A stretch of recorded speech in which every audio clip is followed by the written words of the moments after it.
Hello friends, कैसे हैं आप सब। और आशा करती हूँ आप बहुत अच्छे से होंगे। दोस्तों, आज है नवमी और आप सबको नवमी की बहुत बहुत बधाई, दशहरे की बहुत बहुत बधाई। जीवन में आपके खुशियाँ आए और माता रानी आपकी सभी मनोकामना पूर्ण करें। तो इसी विश्वास के साथ आज एक वीडियो बनाते हैं और मैं दिखाती हूँ कि त्योहारों के आने से जितनी खुशी होती है उतनी ज़्यादा मेहनत भी करनी पड़ती है दोस्तों, क्योंकि बरसात अब जा चुकी है और उसने हमारा इस बार बहुत सारा काम बिगाड़ दिया है। वैसे तो बारिश का पानी इन पौधों के लिए बहुत ही अच्छा होता है, वरदान होता है, लेकिन कई बार जब लगातार बारिश पड़ती है तो हमारी सैपलिंग्स गलने लग जाती हैं और घास फूस गार्डन में हो जाती है, हरियाली बहुत ज़्यादा बढ़ जाती है, उनकी भी प्रूनिंग हमें करनी पड़ती है। तो बहुत सारे काम हैं जो गार्डनर भाई बहन हैं या जो बागवानी के शौकीन हैं उन्हें सब पता है, उन्हें कुछ भी बताने की ज़रूरत नहीं है। तो बस चलिए मेरे साथ, और मैं क्या कर रही हूँ आज वो आपको दिखाती हूँ। और ये काम जो है ना दोस्तों, आसान नहीं है, आप सबके लिए भी और मेरे लिए भी, क्योंकि आने वाला वक्त जो है हमारे लिए बहुत सारा थकावट वाला होगा। और मैं चाहती हूँ कि त्योहारों से पहले ये काम निपटाया जाए, जिससे कि गार्डन को फिर नया एक लुक दिया जाए। जिस तरह से हम लोग अपने करवा चौथ की तैयारी कर रहे हैं, साड़ियाँ ले रहे हैं, अपने आप को बहुत ही खूबसूरत बनाने में लगते हैं, उसी तरह से जो एक गार्डनर है ना वो अपनी सारी कलाकारी अपने गार्डन में करता है। तो ये जो आपको फूल दिखा रही हूँ दोस्तों, ये ब्रह्म कमल के फूल हैं और ये अब मुरझा गए हैं, तो अब इनको भी निकालना है। तो सिर्फ आपको इसलिए दिखा रही हूँ ये कि खिलने के बाद ये ऐसे होते हैं। तो दोस्तों, यहाँ पर सारी आप देख रहे होंगे गेंदे की सैपलिंग्स मैंने लगाई थी, उसमें से आधी से ज़्यादा तो जो घेंगे होते हैं उन्होंने मेरी चट कर दी, लेकिन फिर दोबारा से लगाई है। और इस तरह से यहाँ पर इस टाइम पे मेरा गार्डन है।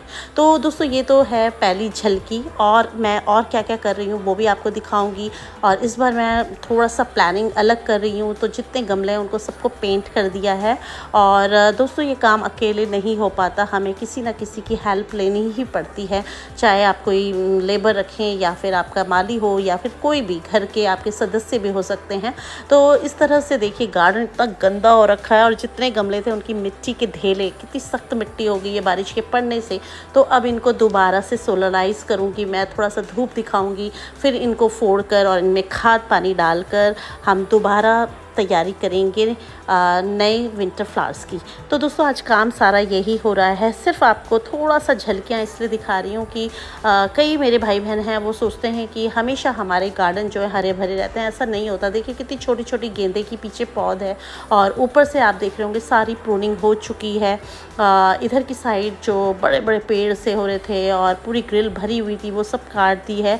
और इधर गैरी चौरी आपको ज़रूर दिखाऊंगी, क्योंकि बहुत ज़्यादा बढ़ गया था और इसको बिल्कुल ही हमने प्रून कर दिया है। तो कई बार लोग बोलते हैं कि ये तो 2-4 साल में ही इतना बड़ा हो जाता है, इसमें क्या बड़ी बात है। लेकिन दोस्तों, हम इसको काटते रहते हैं, नहीं तो ये तो बिल्कुल जंगल जैसी लुक हो जाएगी। और इसकी जो ये मिट्टी है ना जो ढेले वाली थी, उसकी पूरी कटाई करके उसको देखिए इस तरह फावड़ा से और गैंती से इसको हमने तोड़ लिया है। इसमें मैं आपको एक चीज़ और बताऊंगी, ये जो सॉइल मिक्स था दोस्तों, इसमें लगातार बारिश के चलते क्या होता है ना कि ड्रेनेज होल से हमारी जो मिट्टी में खाद वगैरह है वो निकल जाती है। तो मैंने इसमें वर्मी कंपोस्ट मिलाई है, इसमें मैंने नीम खली मिला रही हूँ। और मेरे पास ना दोस्तों वो थी जो राइस हस्क जिसे बोलते हैं ना, धान की भूसी, वो मैंने इसमें डाल दी है।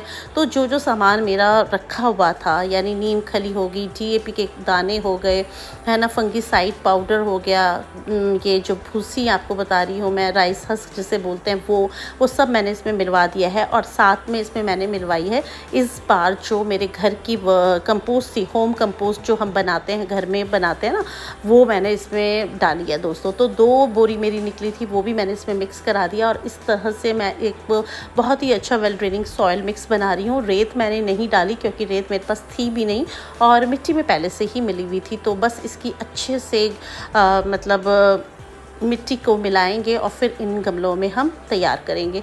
तो कुछ गमले तो ऐसे हैं दोस्तों जिनको मिट्टी मैंने पलटवा दी है, लेकिन जो परमानेंट प्लांट्स हैं वो अभी मैं देख रही हूँ क्या करूँ। अगर कुछ पौधे छोटे गमलों में हैं तो फिर मुझे उनको रीपॉट करना है। तो ये सब काम मेरा लगा हुआ है और ये एक दिन का नहीं है दोस्तों, कम से कम 1 हफ्ता लगेगा इस काम में। तो मैं दूसरी जब वीडियो बनाऊँगी आपको अपना पूरा गार्डन दिखाऊंगी, उससे पहले का नज़ारा आपको ज़रूर दिखाना चाहूँगी कि इस तरह से पूरा गार्डन अस्त व्यस्त हो रखा है। पूरे गार्डन में मेरे मतलब गमले पेंट हो रहे हैं, कहीं पे मिट्टी बनाई जा रही है, तो कहीं पे ये सारे पौधे लगाए जा रहे हैं। तो इस तरह से आप जिस टाइम प्लानिंग करते हैं ना, तो बस जो छाया वाले प्लांट्स हैं उनको आप छाया में रखिए। जो आपको आने वाले टाइम पे फ्लावरिंग लेनी है, यानी खाली गमले हैं आपके, उनको आपको धूप में रखना है। और बस इस तरह से हमने अभी मिट्टी को फिल कर लिया है। अब हम धीरे धीरे इसमें सैपलिंग्स लगाएंगे, क्योंकि इस टाइम पे अभी जैसे सितंबर लास्ट तक तो पौध आई भी नहीं है, तो इस टाइम पे तो सिर्फ गेंदा है, गुलदावरी है। तो हमारे यहाँ पर नवंबर के टाइम पे या अक्टूबर मिड के टाइम पे पिटूनिया वगैरह मिलना शुरू होता है। अगर हमें सीड्स लगाने हैं तो ये बेस्ट टाइम है। इस टाइम पे विंटर सीड्स लगा सकते हैं, विंटर फ्लावरिंग वाले जो भी सीड्स हैं। लेकिन अगर आपको सैपलिंग्स लगानी है, जैसे कि मैं लगाती हूँ बहुत छोटी छोटी सैपलिंग्स, तो आप फिर वो लाकर भी इन पे लगा दीजिए, क्योंकि ये काम हमारा कंप्लीट हो जाएगा। तो फिर सैपलिंग लगाना तो बहुत इजी है। मिट्टी इतनी नरम और मुलायम बनती है कि आप उंगली की सहायता से भी बस उसमें गड्ढा करिए और सैपलिंग लगाइए। तो ये जो पत्थर आप देख रहे हैं सब मैंने पेंट करा दिए हैं। और एक चीज़ नहीं देख रहे होंगे आप, यहाँ पर झूला आ गया है। तो इस बार मैंने थोड़ा सा जो गार्डन की प्लानिंग कर रही हूँ उसमें झूले को इधर प्लेस कर दिया है मैंने। और यहाँ पर इसको भी, ये जो आप देख रहे हैं कोलियस, इसको भी मैं यहाँ से हटा दूँगी और बिल्कुल छाया में ले जा लूँगी, या ऐसी थोड़ा धूप थोड़ी छाया में चल जाते हैं ये। तो दोस्तों ये जो अब काम हो रहा है ना, तो काम के साथ साथ वीडियो बनाना कई बार बहुत मुश्किल होता है, क्योंकि अगर मैं रिपोर्टिंग कर रही हूँ प्लांट्स को और गमले भरवा रही हूँ, या फिर मैं खुद उसमें प्लांट्स लगा रही हूँ, तो बार बार कैमरा उठाना बड़ा मुश्किल हो जाता है। तो आप देख रहे होंगे कि एकदम से मैंने स्टार्ट किया और आपको गमले लगाना भी दिखा दिया। और ये जो है परमानेंट प्लांट्स हैं, जैसे कि आप ये देख रहे हैं गुलाब वगैरह, इनकी सबकी कटिंग करके मैं इसमें खाद डाल दूँगी बहुत अच्छे से। ये सितंबर लास्ट में आप सारे गुलाबों की कटिंग कर दीजिए, इनमें फिर दोबारा से खाद डालिए। अगर आप वर्मी कंपोस्ट डालना चाहते हैं तो वो डाल सकते हैं। अगर आप इसमें सड़े हुए गोबर की खाद डालना चाहें तो वो डाल सकते हैं। तो इस टाइम पे इसको पौधे को खिला पिलाकर बिल्कुल तंदुरुस्त कर दीजिए, जिससे कि नवंबर दिसंबर में बहुत अच्छे फूल दे। और फरवरी मार्च तो गुलाबों के लिए एक आइडियल टाइम होता है, उस टाइम पे तो भर भर के फूल आते हैं। लेकिन उनसे पहले, उन फूलों को लेने से पहले, उसके लिए हमें बहुत अच्छे से अपनी मिट्टी को तैयार करना है। अगर परमानेंट प्लांट्स हैं तो उसमें हमें खाद को डालना है, और ये बेस्ट टाइम है।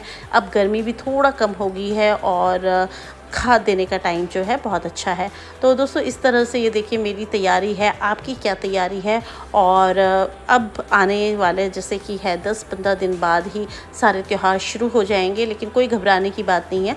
आप जितना कर सकते हैं उतना करिए। पूरा नवंबर हमारे पास फ्री है और सैपलिंग्स तो हम उस टाइम पे भी लगा लेंगे, लेकिन सिर्फ हमारे गमले अगर तैयार होंगे, पेंट होंगे, तो उस टाइम पे हमारे लिए ईजी हो जाएगा और ज़्यादा काम नहीं होगा। तो दोस्तों आज ये सब काम करते हुए, दिखाते हुए एक वीडियो बनाना तो बनता ही था, क्योंकि फिर आप लोग एकदम से जो चेंज को देखेंगे तो फिर आप सोचेंगे ये कब करा मैंने। तो इसलिए देखिए सारे गमले बाहर हैं। जो छोटे छोटे गमले हैं, नर्सरी पॉट्स होते हैं, कई बार वो इतने ज़्यादा इकट्ठे हो जाते हैं हमारे, हम उनको संभाल नहीं पाते। तो दोस्तों मैं हमेशा एक एक्सपीरियंस के साथ आपसे कहती हूँ, क्योंकि कई बार क्या होता है ना कि हम लोगों की वीडियोस देखकर, लोगों की गार्डन देख के बहुत ही ज़्यादा इंस्पायर हो जाते हैं, बहुत सारे ढेर गमले ले आते हैं, बहुत सारी मिट्टी खाद ले आते हैं, लेकिन हम उनको संभाल नहीं पाते। आपके पास जितना टाइम है, आपके पास समय के हिसाब से, अपनी कैपेसिटी के हिसाब से, मतलब जितनी आपके अंदर क्षमता है उतना ही काम बढ़ाएं, अन्यथा ज़्यादा काम ना बढ़ाएं। कोई मेडल नहीं मिलता है दोस्तों, लेकिन क्या होता है कि जो शौकीन लोग हैं वो जब भी नर्सरी जाते हैं इतने इतने पौधे ले आते हैं, इतने इतने गमले ले आते हैं मेरी तरह, और फिर हम लोग खुद ही परेशान होते हैं। देखिए कहाँ संभालें, कैसे संभालें, बहुत मुश्किल काम होता है दोस्तों। ये एक कोई आसान काम नहीं है। देखने में जितना हमारा गार्डन हमें प्यारा लगता है, सुंदर लगता है, लेकिन उसके बनाने की, उसको मेंटेन करने के पीछे की जो मेहनत होती है ना, वो कई बार हमारे बदन में दर्द भी कर देती है। गमले उठाना इधर उधर। और दोस्तों अगर आप सोच रहे होंगे कि ये जो 2 लेबर मेरे यहाँ काम करें, इनको आप जितना बताएंगे उतना करेंगे ना, तो इनको पता है कि गमलों की प्लेसमेंट कैसे करनी है, कुछ नहीं इनको मालूम। बस इनका काम है मिट्टी को मिलाना और खड़ा रहना मेरा ही काम है, करना मेरा ही काम है, पौधे को लगाना मेरा ही काम है। तो वो तो हम सभी करते हैं, लेकिन मैं वही आपसे दोबारा ये आपको चेतावनी दे रही हूँ कि आप उतना ही काम बढ़ाएं जितना कि आप कर सकते हैं। तो देख रहे हैं आप यहाँ पे पूरे गार्डन में मैं आपको यही दिखाना चाह रही हूँ, गमले ही गमले हो रहे हैं। और इस टाइम पे मैं इतना परेशान हो गई हूँ ना कि इनको कहाँ लगाऊँ, कैसे लगाऊँ, इनकी प्लेसमेंट कैसे करूँ, क्योंकि कुछ छाया के हैं तो कुछ धूप के हैं।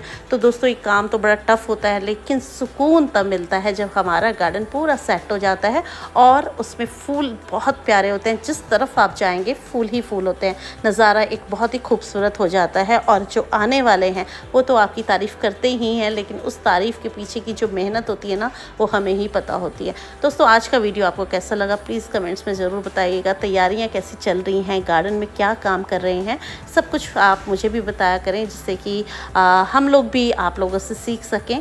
तो दोस्तों आज का वीडियो बस मैं यहीं बंद करती हूँ और मिलूँगी आपको जल्द ही नए वीडियो में, क्योंकि अब काम जो है ना अब शुरू हो गया है, बहुत ज़्यादा काम करना है, बहुत सारी सैपलिंग्स लगानी है।